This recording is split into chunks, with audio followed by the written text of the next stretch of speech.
ഒമാനിൽ ഊർജ ധാതു മേഖലയിലെ തൊഴിലാളികൾക്ക് പ്രൊഫഷണൽ ലൈസൻസുകൾ സ്വന്തമാക്കുന്നതിന് ഗ്രേസ് പീരീഡ് അനുവദിച്ച് തൊഴിൽ മന്ത്രാലയം. സ്ഥാപനങ്ങൾക്കും തൊഴിലാളികൾക്കും 2026 ജൂൺ 1 മുൻപ് നടപടിക്രമങ്ങൾ പൂർത്തിയാക്കണം. ഒമാനിലെ ഊർജ ധാതു മേഖലയിലെ തൊഴിലാളികൾക്ക് പ്രൊഫഷണൽ ലൈസൻസുകൾ സ്വന്തമാക്കുന്നതിന് 2026 ജൂൺ 1 വരെ ഗ്രേസ് പീരീഡ് അനുവദിച്ചിരിക്കുകയാണ് തൊഴിൽ മന്ത്രാലയം. ഇക്കാലയളവിനുള്ളിൽ തൊഴിലാളികളും സ്ഥാപനങ്ങളും അവരുടെ പ്രൊഫഷണൽ ലൈസൻസിംഗ് സ്റ്റാറ്റസ് ശരിയാക്കണം.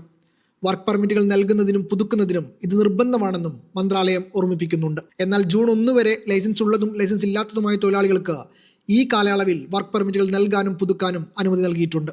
അതിനുശേഷം സെക്ടർ സ്കിൽസ് യൂണിയൻ നൽകുന്ന സാധുവായ പ്രൊഫഷണൽ ലൈസൻസ് ഇല്ലാതെ ഈ മേഖലയിലെ നിർദ്ദിഷ്ട തൊഴിലുകൾക്ക് വർക്ക് പെർമിറ്റ് അനുവദിക്കുകയോ പുതുക്കുകയോ ചെയ്യില്ലെന്നും മന്ത്രാലയം പറയുന്നുണ്ട്.